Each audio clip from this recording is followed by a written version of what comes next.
소중한 나 무한도.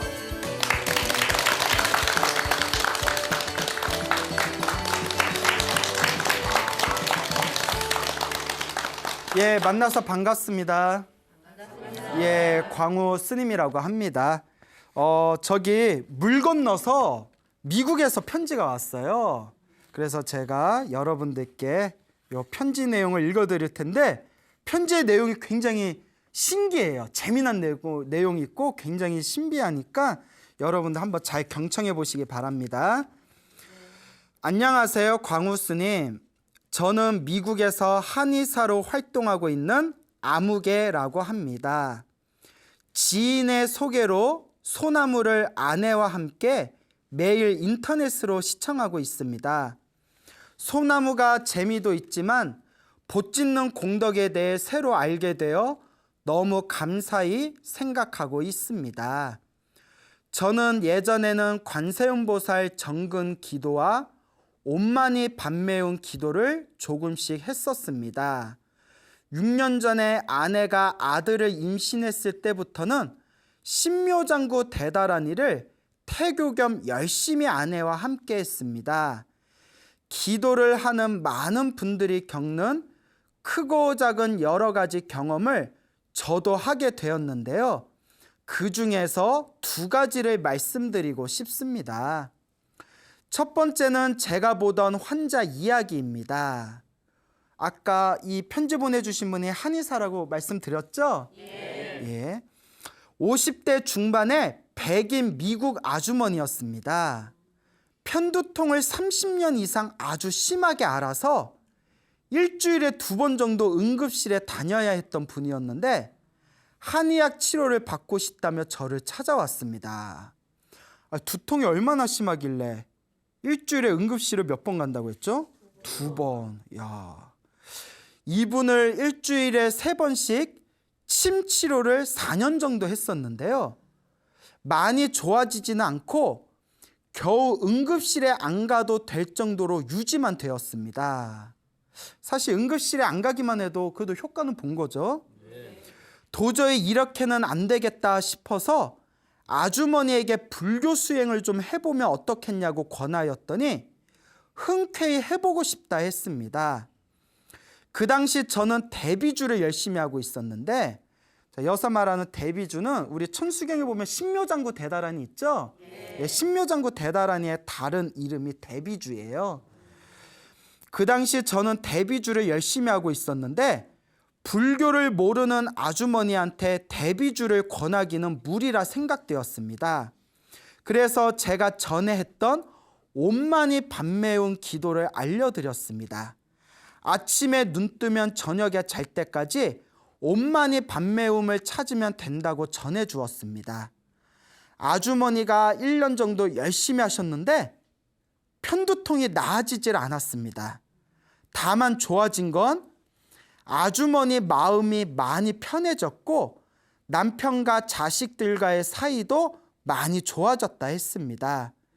그러던 어느 날 아주머니는 남동생이 마약 문제로 많이 고생하고 있다며 괴로워했습니다.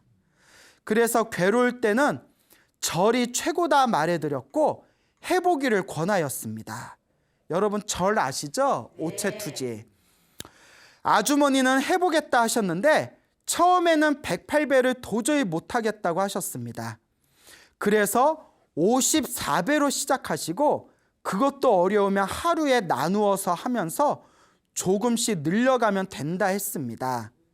아주머니는 열심히 하셨고 한 달 뒤에는 108배를 충분히 할 수 있었습니다. 조금씩 늘려가 석 달 뒤쯤에는 300배 정도를 할 수 있었습니다. 그러던 중 아주머니 남동생이 마약을 먹고 자살을 했다는 소식을 들었습니다. 하여튼 그 미국은 마약 문제가 심하죠. 총기 사건이랑 마약 문제가 참 심하다고 들었습니다. 그 소식에 아주머니는 무척 고통스러워 하셨고 저는 절을 많이 하면 도움이 될 거라 말해드렸습니다. 그리고 500배를 시작하였습니다. 아주머니는 절을 하면 마음이 진정되고 고통스럽지 않아 열심히 하셨습니다. 그 얼마 안 되어 100일 동안 1000배 기도를 권해드렸습니다. 그가 하루에 1000배씩 100일 동안 하는 거예요. 처음에는 많이 놀라하셨지만 절의 효과를 경험한 상태여서 해보겠다 했습니다. 근데 여러분 아까 내용 보면 처음에 108배 하는 것도 너무 힘들다고 해서 54배씩 나눠서 하라고. 그런데 지금은 100일 동안 1000배를 해보겠다. 그러니까 하면 돼요. 그리고 1000배를 70일 정도 하셨을 때 마음이 편해진 것은 물론이요, 편두통도 싹 나았습니다. 그땐 저도 꿈에 대한 것을 잘 알지 못해 무슨 꿈을 꾸셨는지 물어보진 못했습니다. 그리고 100일 기도를 무사히 마치고는 한의원에는 다시 오지 않아도 되었습니다. 손님 떨어졌네. 예, 웃자간 말이에요. 그러니까 그 편두통을 응급실 일주일에 2번 응급실 갈 정도로 편두통이 심했고, 한의원에서 4년 정도 침치료 받았을 때에도 응급실에 갈 정도는 아니었지만 더 이상의 효과는 없었다 됐잖아요. 근데 무엇을 해서 완전히 나았다? 절을 해가지고 완전히 낫게 되었다. 참 신비하지 않습니까?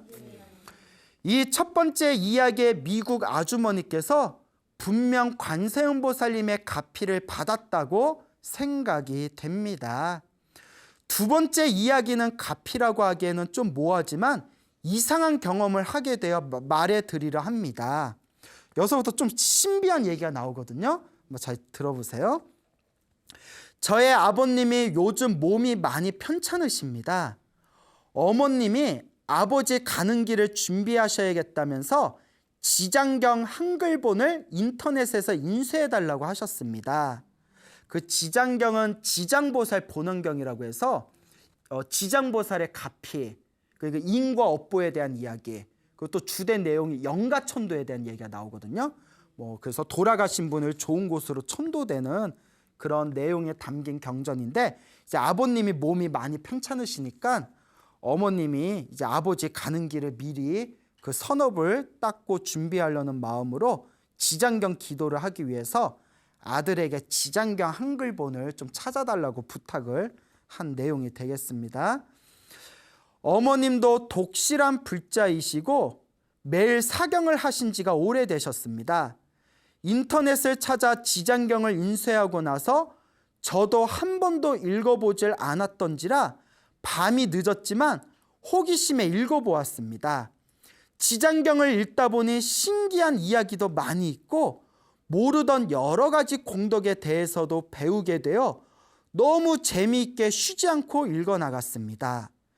중간에 망자를 위해 지장경을 읽어주고 보시공덕을 지으면 7분의 1이 망자의 공덕으로 된다는 부분에서 문득 며칠 전에 사망한 사촌동생이 생각났습니다. 지장경을 다 읽은 후에 혹시나 하여 3개의 단체를 인터넷에 찾아서 기부를 했습니다. 밤 11시 34분에 한 곳, 11시 35분에 한 곳, 그리고 11시 38분에 한 곳, 총 3곳에 보시를 하고 아내와 함께 발언을 했습니다. 지장경을 읽은 공덕과 3곳에 보시한 공덕으로 사촌동생을 좋은 곳에 보내달라 발언을 하고 3배를 마치자마자 11시 40분에 갑자기 핸드폰에서 알람이 울렸습니다. 그러니까 지장경을 읽은 공덕과 3곳에 보시한 공덕으로 누가 좋은 곳에 보내달라? 사촌동생이 좋은 곳에 보내달라 했는데 딱 3배를 하고 나니까 11시 40분에 그 휴대폰에서 알림이 울렸다. 이런 내용이 되겠죠. 제가 운영하고 있는 한의원 감시 카메라에 무언가 잡히면 핸드폰 앱에서 경보가 울리게 해놨었습니다. 아내와 함께 깜짝 놀라 설마 이 시간에 도둑이 들었나 하고 감시 카메라에 저장된 동영상을 틀어보고 진짜 깜짝 놀랐습니다. 저도 동영상 보고 깜짝 놀랐어요. 테니스공 크기만한 빛이 벽에서 나와 청장으로 올라가 사라지는 것이었습니다. 시간이 찍힌 사진들과 동영상을 첨부하여 보내드립니다. 그래서 실제로 시간이 찍힌 그 사진하고 그 동영상하고 다 보내주셨어요. 주위 사람들에게도 보여줬지만 아무도 시원히 답을 못 내었습니다. 평생 가도 한 번 울리지 않던 감시 카메라가 하필 11시 40분에 이상한 물체를 잡았다는 것이 우연이라고 하기에는 아주 어렵다는 생각이 듭니다. 그리고 이 감시 카메라가 밤에는 불빛이 없어도 사물을 포착할 수 있는 적외선 카메라로 작동합니다. 밤에는 한의원 안에 불빛이 없어 깜깜합니다. 적외선 카메라는 사람 눈에는 보이지 않는 열 감지를 할 수 있는데 감시 카메라에 찍힌 물체도 사람 눈에는 보이지 않는 영가일 것이라 생각이 됩니다. 아마 영가가 천도된 것이 아닌가 저는 짐작을 해봅니다. 그러니까 일단은 짐작이에요. 혹은 신심을 내어 열심히 기도하라고 지장보살님께서 영가를 보여주신 것이 아닌가 생각도 해봅니다. 이날 이후로 저와 아내는 매일 지장경을 읽게 되었습니다. 한동안 기도를 하지 않던 아내는 매일 층부다란이도 216번씩 하게 되었습니다. 그 침부다란이라고 지장경에 나온 다란이가 있는데 그 양이 그렇게 짧은 편은 아니에요. 그걸 216번씩 독송을 한답니다. 예전에는 1000배씩 100일 기도도 곧잘 하던 아내는 요즘 들어 신심이 많이 떨어져 있었는데요. 이 기회에 지장보살님의 힘을 느낀 것 같습니다. 저는 이왕 지장기도 하는 김에 주위에 돌아가신 가족 친지분들의 이름을 부르며 지장보살님께 발언을 하려 했는데요. 어머니께서 그런 기도는 잘못하면 제가 다칠 수 있다며 그렇게 하지 말고 그냥 모든 중생을 도와달라 발언하라고 하셨습니다. 저의 어머님의 말씀이 사실인가요? 그러니까 이분이 질문하신 게 지장경을 읽으면 영가가 천도되어진다는 내용이 나오거든요.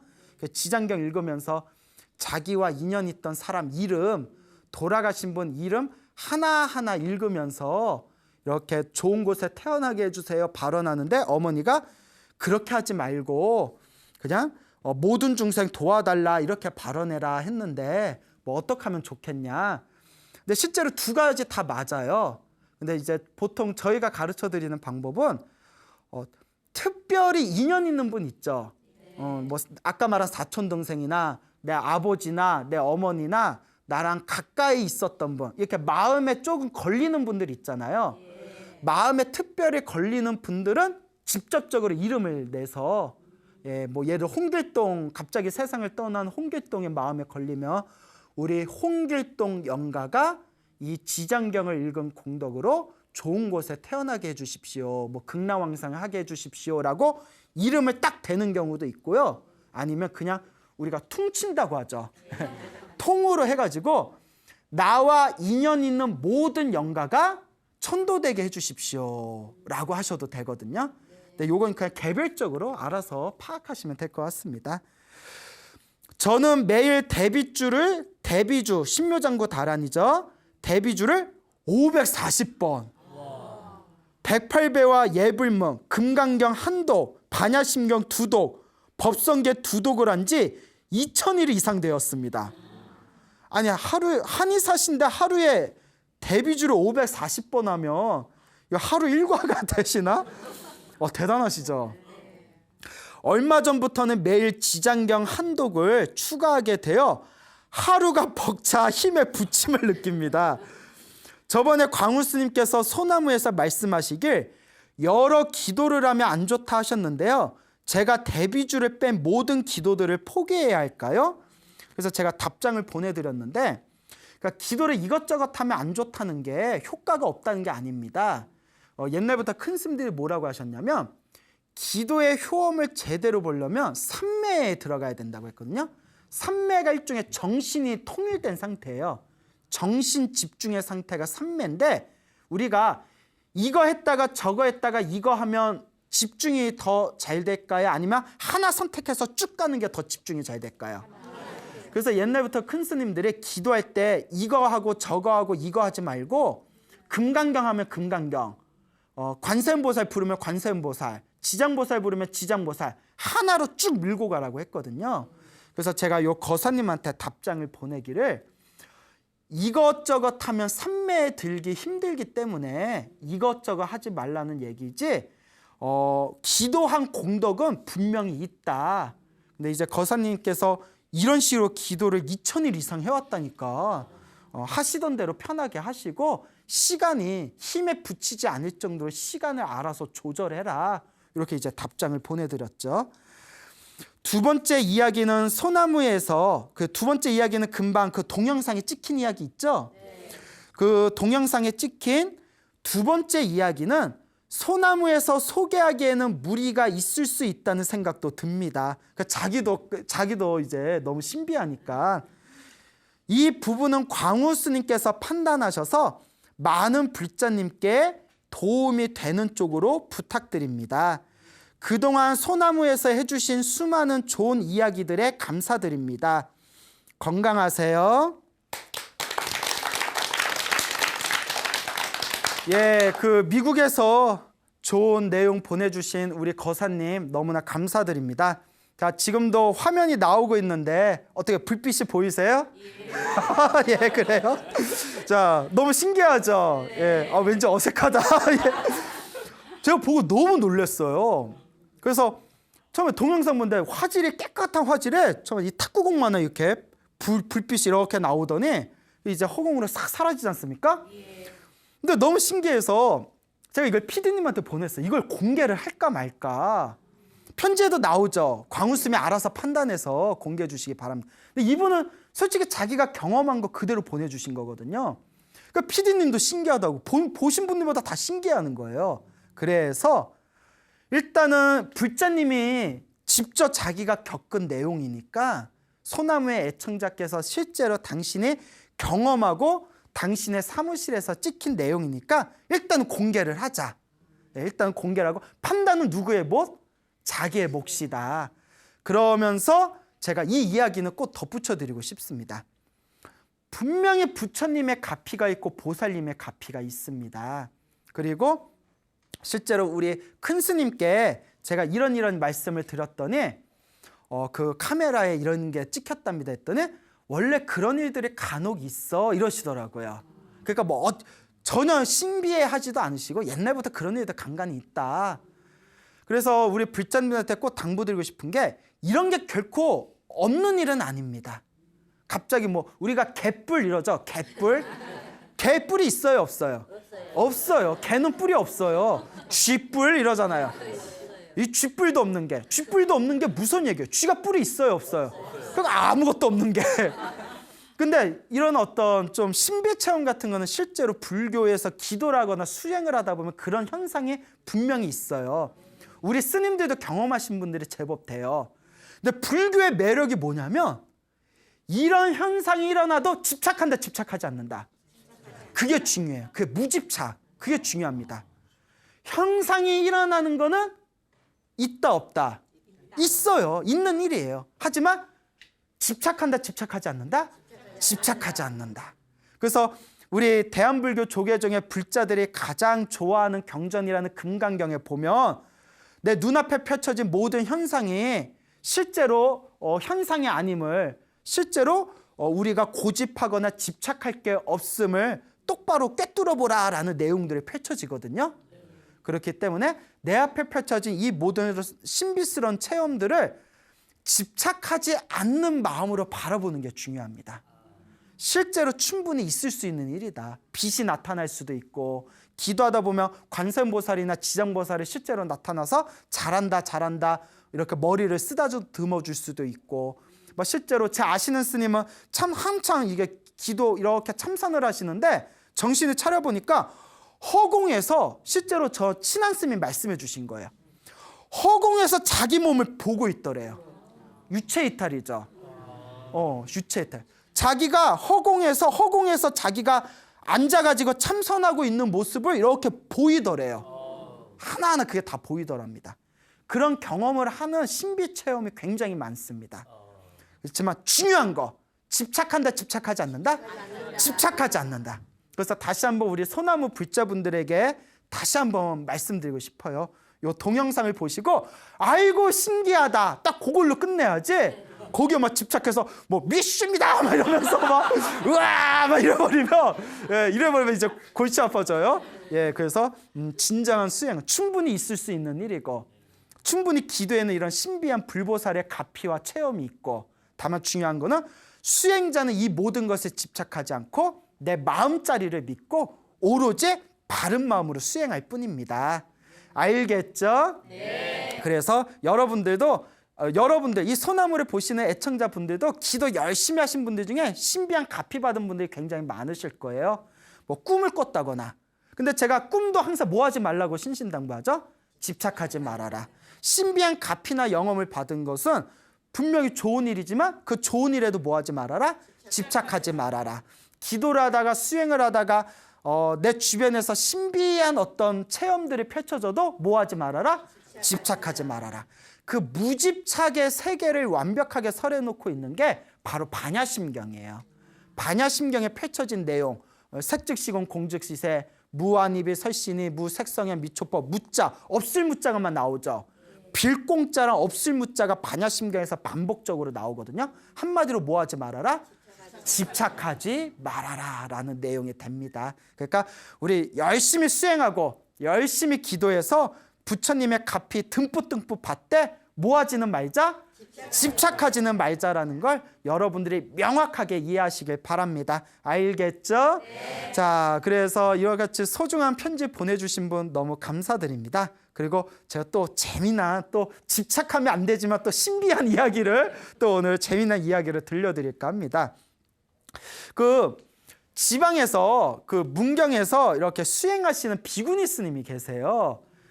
초등학교 교사 생활을 20년을 하셨대요.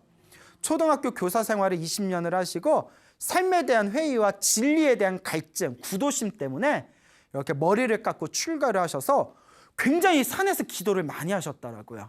기도를 많이 하셨는데 얼마 전이었대요. 당신이 이제 제주도 분이래요. 고향에.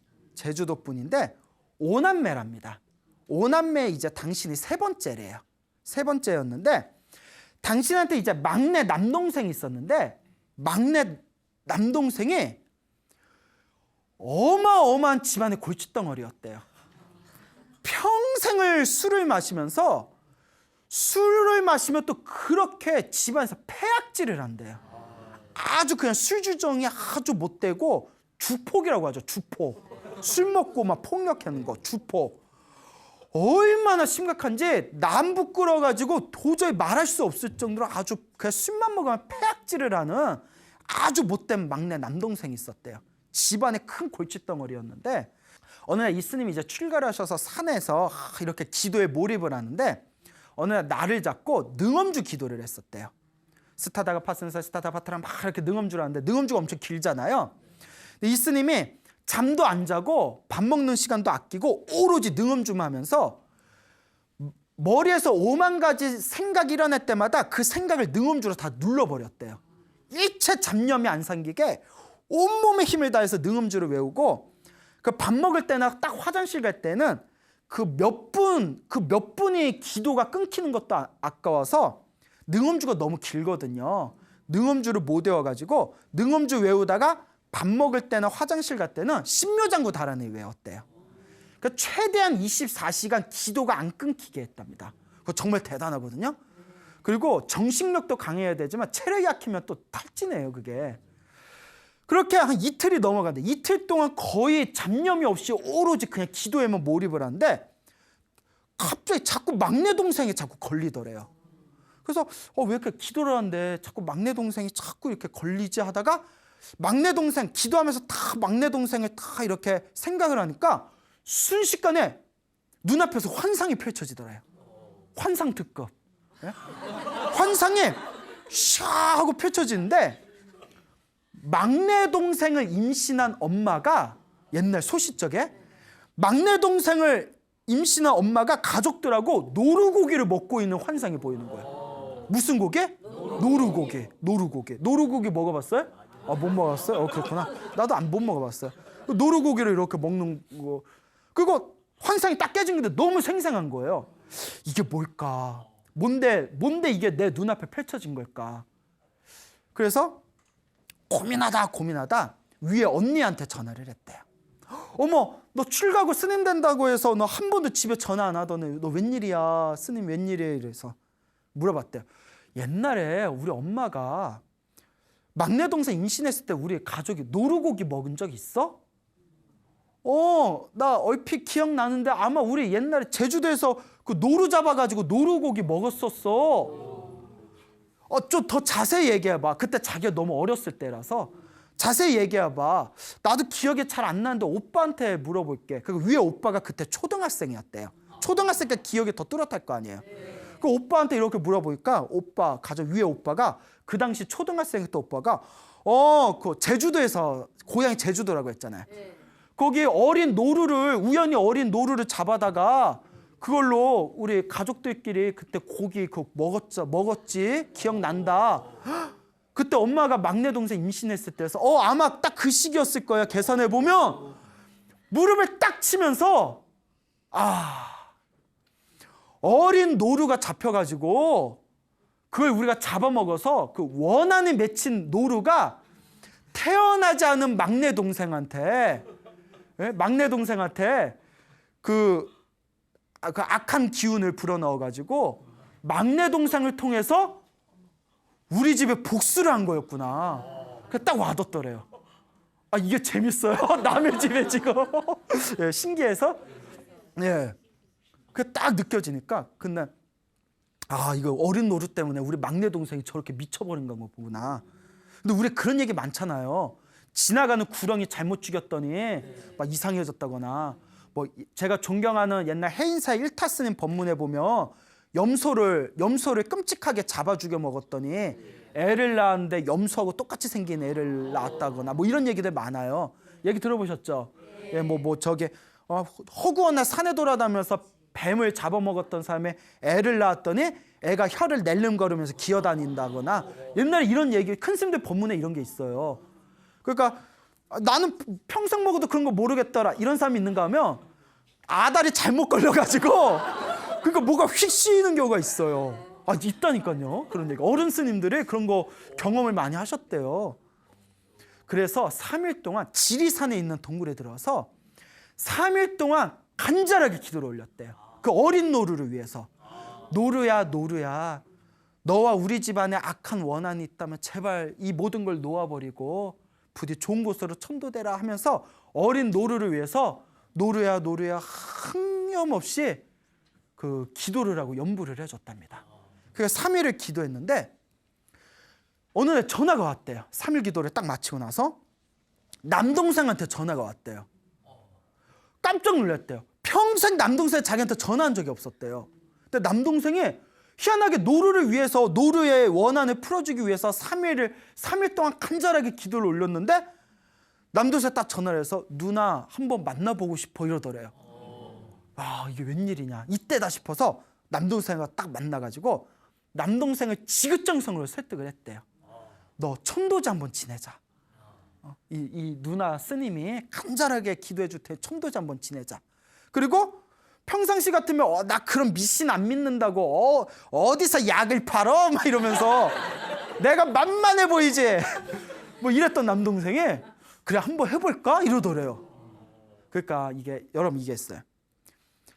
병 때문에 더 고생해야 될 인연이 있는 사람은 아무리 좋은 약을 줘도 먹질 않아요. 아무리 좋은 의사를 소개시켜줘도 치료를 안 받아요.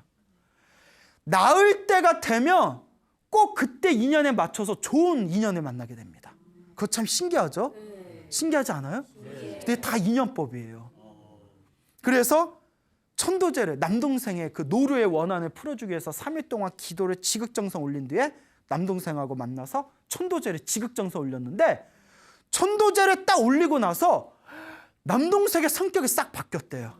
점점 온화해지더니 옛날에는 툭 하면 술 먹고 온갖 폐악질을 하던 남동생이 기도하고 천도제 올린 뒤에는 뭐 일주일에 한 번으로 바뀌고 한 달에 한 번으로 바뀌고 3개월에 한 번으로 바뀌고 6개월에 한 번으로 바뀌더니 나중에는 술도 안 마시고 술주정도 안 부리고 마을에서 건전 청년이라고, 아주 단정하고 건전한 청년이라고 그 마을 사람들한테 인정까지 받았대요.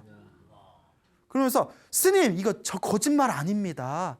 내 가족이 겪은 일이라고, 내 동생이 겪은 일이라고. 저도 너무 신기한 거예요. 근데 또 이 이야기 듣고 우리 집에도 진상 하나 있는데, 이 진상 우리도 천도제 한번 해볼까? 이런 생각 들어요, 안 들어요? 그런데 제가 항상 드리는 말씀 있잖아요. 천도제는 공덕이 있다 없다? 뭐 없다? 나가. 천도제 공덕이 없다. 천도제가 공덕. 그거 찍으려면 잘 찍어요, 좀. 자, 천도제는 분명히 공덕이 있어요. 지장경에도 나오잖아요. 천도제는 공덕이 있는데 내가 그만큼 기도를 해야 돼요. 그냥 달랑 절에 가서 천도제 한다고 끝나는 게 아니에요. 천도제는 공덕이 있지만 확실한 시너지 효과를 느끼려면 내가 뭘 해야 된다? 내가 지극정성 기도를 해야 돼요. 근데 우리 많은 불자님들은 자기 기도는 안 하고 에휴, 스님들한테 천도제 맡기면 절에서 알아서 해주겠지, 요런 아니란 생각이 있거든요. 그런 생각, 옳은 생각, 나쁜 생각? 나쁜 생각이에요. 옳은 생각은 어떤 생각? 내가 직접 기도하고 내 숙제를 푸는 마음으로, 그런 마음으로 천도제를 지내고 기도를 해야 되는 겁니다. 꼭 명심하시기 바랍니다.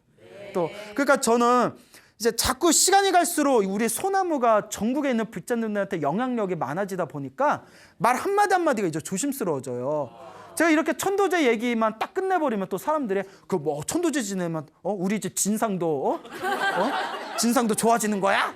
뭐 이렇게 되면 천도제 지낸다고 될 일이 아니라 내 기도를 해야 된다. 내 기도로 풀어야 된다. 그 비구니 스님도 미친 듯이 기도해가지고 그 환상도 보신 거고 그렇잖아요. 그리고 동생 불러서 천도제 올 기도도 3일 동안 노루의 원한이 풀어지기를 간절히 기도하고 또 남동생 만나서 천도제 올린 거잖아요. 그러니까 반드시 염불과 기도가 밑바탕에 깔린 상태에서 천도제도 지내는 거고 49제도 지내는 거고 그리고 제도 올리는 거고 불공을 올리는 거다라는 걸 우리 불자분들이 명확하게 이해했으면 좋겠습니다. 알겠죠? 네. 절대 나의 숙제를 안일하게 떠넘기지 말아라. 또 어느 불자님은 젊은 보살님이었는데 보살님이 이제 이런 얘기 듣고 자기가 내가 업장이 두꺼운가 보다 하고 내 업장 소멸해야지 하고 기도하니까 기도하기가 막 귀찮고 막 지루하고 이러거든요. 그러니까 엄마가 대신해줘. 또 이런 분이 있어요. 엄마 나 사랑해? 우리 딸 사랑하지? 오늘부터 나를 위해서 금강경 10도씩 읽어줘. 뭐 이러버리면 엄마가 금강경 10도 읽으면 얼마나 죽어나겠어요. 힘들지. 이런 안일한 생각 된다 안 된다? 자기 기도는 누가 풀어야 된다? 자기가 풀어야 된다. 예. 그래서 저도 말씀드리지만 제 속가 아버지가 스님이라고 했잖아요. 예, 저 아버지께서 이제 저를 낳고 출가를 하셨는데 그러니까 참 부모님을 잘 만났죠. 저도 이제 우리 아버지 스님한테 나 좀 기도 좀 해달라고 하면 항상 하신 말씀이 있어요. 네 기도는 네가 혀. 네 거는 네가 혀. 그러세요 진짜. 근데 예전에 그 말이 왜냐면 우리 신도들 사이에서 예전에 저의 아버지 스님이 천수경 신묘장구 기도를 열심히 하실 때 기도빨 잘 된다는 소문이 있었을 때였거든요. 그러면 내 기도도 좀 해주시지. 이런 마음이 이제 있는데 네 기도는 네가 해 뭐요? 이러면 약간 서운한 마음이 있어요 없어요? 있죠. 근데 나중에 그 말이 정답이더라고요. 내 숙제는 누가 풀어야 된다? 내가 풀어야 된다. 그래서 항상 내 기도는 내가 하고 내 숙제는 내가 풀고 내 빚은 누가 풀어야 된다?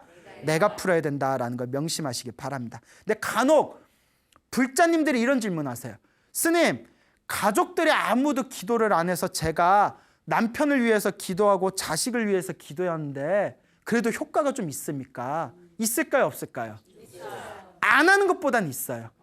안 하는 것보다는. 예를 들어 노루고기를 먹었고 그 원한이 쉬어서 말썽을 부른 것도 막내 동생이었잖아요. 근데 스님으로 출가한 누나가 간절하게 기도해서 그걸 풀어줬잖아요. 그러니까 남을 위해서 기도해도 효과가 없는 건 아닙니다. 근데 가장 FM에 가까운 정답은 결국 내 기도는 누가 해야 된다? 내가 해야 된다라는 원칙은 명확하게 세우시길 바랍니다. 자, 그래서 이 비구니스님이 굉장히 재미난 얘기를 해주시면서 또 이 방생에 대한 아주 또 재미난 얘기를 해주시더라고요. 방생 아시죠? 그러니까 죽어가는 걸 풀어주고 살려주는 걸 방생이라고 하는데, 예전에도 가장 나쁜 업보가 살생업보라고 했어요. 가장 나쁜 업보가 무슨 업보다? 살생의 업보. 살아있는 걸 죽이는 업보가 가장 무섭대요. 그리고 복 짓는 것 중에서 가장 훌륭한 복 짓는 방법이 방생공덕이라는 얘기가 있어요. 예, 그래서 죽어가는 걸 이렇게 풀어주고 살려주는 방생공덕이 가장 크다라는 가르침이 있는데, 근데 방생도 지혜롭게 해야 돼요. 그래서 소나무를터에서 저도 방생 이야기 많이 했었죠. 예, 기억나요? 딴 데서 오신 분도 계시네. 예. 그래서 이 방생공덕에 대한 이야기를 소나무에서도 많이 해드렸는데, 요 스님께서 이제 머리를 깎고 출가하셔가지고 산에 가서 산에서 이렇게 오두막, 초가상가 오두막 같은 데에서 힘들게 기도 정진을 하시다가 한 5년 정도, 5, 6년 정도 지난 뒤에 그 문경에 있는 어디 산에 이렇게 집을, 조그만 집을 하나 짓게 되었대요. 집을 하나, 빚을 안 지고 집을 짓게 되었는데, 수도가 없어가지고 안반을 깨가지고 수도를 뚫었는데 마이너스 통장 1,000만 원이나 했대요. 마이너스 통장. 그 뚫고 이런 게 돈이 많이 드나 봐요. 그러니까 1,000만 원을 빚진 거잖아요. 1,000만 원을 빚진데, 자기하고 같이 살려고 옆에다 같이 집 지어서 같이 기도하려고 마음먹은 보살님이 있었대요. 근데 보살님이, 스님, 저도 이제 스님 옆에서 같이 기도하고 수행할 건데, 저 도시에 아파트가 하나 있는데 요 아파트만 팔리면 제가 스님 요거 수도비 제가 다 갚아드릴게요. 어차피 저도 금을 써야 되는데 제가 공짜로 마실 수는 없잖아요. 선생님, 요 아파트만 팔리면 제가 도와드릴게요 하는데, 팔려 안 팔려? 안 팔려요. 여기 보살님이 아파트만 팔리면 그 마이너스 1,000만 원 그걸 이제 갚아주겠다 하니까, 이 보살님이 그 얘기를 듣고 스님께서 새벽 예불을 하시면서 새벽 기도 올리면서, 항상 새벽 기도 끝나면 우리 아무개 보살님 아파트 좀 팔리게 해주세요. 아파트 좀 팔리게 해주세요. 아파트 이렇게 항상 이제 기도를 올렸답니다. 그래서 이제 아파트 좀 팔리게 해주세요 하는데 안 팔리더래요. 어느 날 요 스님께서 여기 장을 보러, 지장제일 때문에 과일 사러 장을 보러 갔는데, 장을 갔는데 오일장 있잖아요. 오일장에 저서 왱왱왱 소리가 나더래요. 뭔가 하고 갔더니 벌집통 있죠. 벌통. 배추망에 있는 벌집통에 뭐 수천 마리의 그 벌들이 작은 거 통에 하나, 큰 통에 하나 있더래요. 이거 뭐 어디에 쓰려고 파시는 거예요? 이러니까 그 벌통을 파는 분이, 이거 술 담가 먹어요 이러더라고요. 살아있는 채 술 담가 먹어요? 예, 살아있는 채 술 담가 먹어요. 그 말 듣고 가슴이 찢어지는 줄 알았대요. 너무 불쌍해가지고. 이걸 어떻게 우리 같으면, 아 그래요? 저걸 어떻게 술 담가 먹나? 이럴 텐데 그분은 발걸음이 안 떨어지더래. 이거 큰 통에 이거 얼마예요? 예, 35만 원이에요 이러더래요. 주머니에서 딱 꺼내봤더니 30만 4천 원이 있는 거예요. 30만 4천 원. 그러니까 그 아주머니가, 스님 뭐 하시게, 이거 뭐 하시게, 드시게요? 그러니까 스님이, 아니요, 방생하려고요. 그러니까 그 보살님도 착해. 벌통 파는 보살님이, 에휴, 좋은 데 쓰신데 그러면 35만 원인데 30만 원 해드릴게요 이러더래요. 사실 시골 양반들은 오일장에서 5만 원이면 엄청 큰 차이잖아요. 그러니까 그분도 착한 분이에요. 그래서 35만 원을 전 재산 30만 4천 원에서 30만 원 주고 큰 벌통을 사왔대요. 큰 벌통을 사오면서, 그 아파트만 팔렸으면 작은 통도 샀을 텐데, 아파트만 팔렸으면 작은 통도 살렸을 텐데 하면서 막, 어떡하냐, 신장님 저 작은 벌통에 있는 말벌은 못 구했습니다. 어떡하면 좋습니까? 이러더래요. 대단하죠? 여러분들 전 재산 30만 4천 원인데 30만 원 주고 벌통 사요, 못 사요? 그러니까 우리가 이렇게 사는 거야. 네? 복을 안 지어, 복을. 그래서 이제 사야죠. 예. 그래서 이제 큰 벌통을 가서 그걸 풀어줬답니다. 싹 풀어줬대요. 방생을 했대요.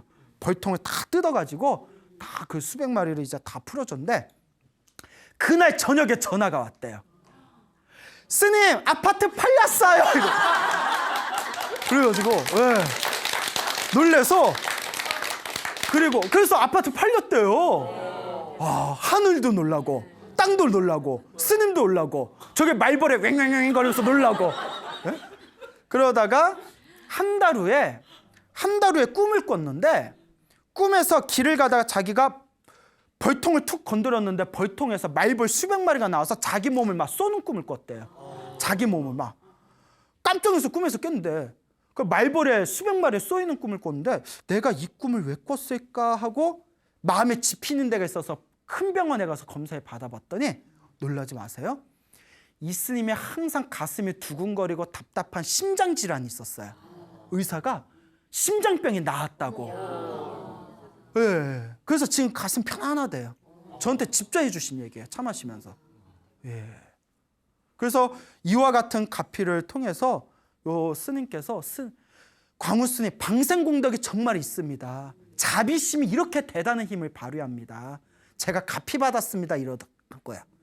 근데 여러분 또 지금 이거 소나무 수많은 애청자분들이 요 방생 얘기 들으면 자 오늘 내일 방생 가러 가자 이럴 수도 있는데 방생은 지혜롭게 해야 돼요. 어떻게 해야 된다? 지혜롭게. 내가 가장 충격받은 게 뭐냐면 미꾸라지를 사서 바다에 방생한 사람이 있대. 이건 미친 거야. 이건 진짜 미친 거예요. 이거 무슨 생각이에요?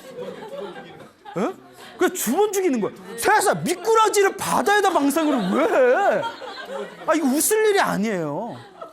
그리고 민물장어를 바다에다가 왜 방생하냐고요. 무슨 말인지 알겠죠? 그리고 한강에다 제발 베스 풀지 마세요. 토종으로 다 죽어나요. 그러니까 여러분 요 방송을 보시는 분들한테 꼭 당부드리고 싶습니다. 방생은 공덕이 있다 없다? 반드시 있습니다. 단 지혜롭게 해야 된다. 어떻게 해야 된다? 지혜롭게 방생해야 공덕을 받습니다. 만약에 방생 열심히 했는데도 저는 아무런 효과 없었어요 하는 분들은 내가 지혜롭게 방생했는지 올바르게 방생했는지 한번 스스로 비춰보시길 바랍니다. 여러분 이와 같이 기도와 선업공덕의 이 방생의 공덕은 엄연히 반드시 있다는 것을 명심하시기 바라고 항상 지혜롭게 기도하시고 기도해서 갚이 받아도 절대 집착하지 마시고 그리고 방생을 하더라도 선업공덕을 짓더라도 지혜롭게 지어야 된다는 걸 제발 꼭 머릿속에 각인하시길 바랍니다. 여러분 행복해지고 싶습니까? 네. 행복한 삶을 창조하고 싶습니까? 네. 복을 지으십시오. 선업을 지으십시오. 공덕을 쌓으십시오. 복과 선업과 공덕의 힘이 여러분들을 진정한 행복의 길로 이끌어 줄 것입니다. 오늘 여기서 마치겠습니다. 소중한 나 무한 행복